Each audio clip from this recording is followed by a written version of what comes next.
చిత్తూరు జిల్లా పొంగనూరులో పర్యటిస్తున్న మంత్రి పెద్దిరెడ్డి రామచంద్రారెడ్డి టీడీపీ అధినేత చంద్రబాబుపై సంచలన వ్యాఖ్యలు చేశారు. రుణమాఫీ చేస్తానని చెప్పి మోసం చేశారని ఆరోపించారు. చంద్రబాబు అధికారంలో ఉన్నప్పుడు 14,200 కోట్ల రూపాయల డ్వాక్రా రుణాలు ఉన్నాయని, ఇప్పుడు ఆ మొత్తానికి వడ్డీలు పెరిగాయని ఆరోపించారు.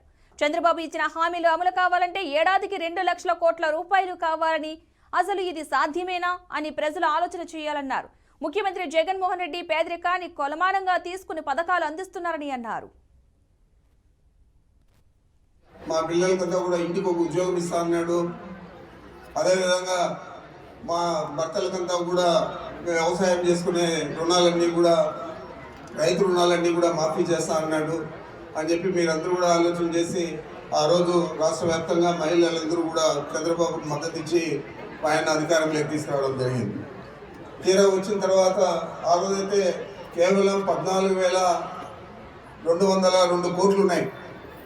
మరి ఆ 14,202 కోట్లు వడ్డీలై అధిక వడ్డీలై మొత్తం 25,517 కోట్లు, 571 కోట్లు ఈరోజు జగన్మోహన్ రెడ్డి గారు చెల్లించడం జరిగింది. ఆ రోజే ఇచ్చింటే ప్రభుత్వ ఖజానా కింద భారం కూడా పడేది.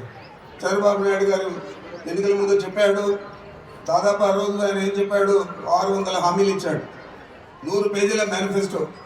మరి ఎన్నికలు అయితేనే ఆ మేనిఫెస్టో కనపడలేదు, ఎక్కడ కూడా కనపడకుండా చూసి కనీసం వెబ్సైట్లో చూసామంటే ఆ వెబ్సైట్లో నుంచి కూడా తీసేయడం జరిగింది.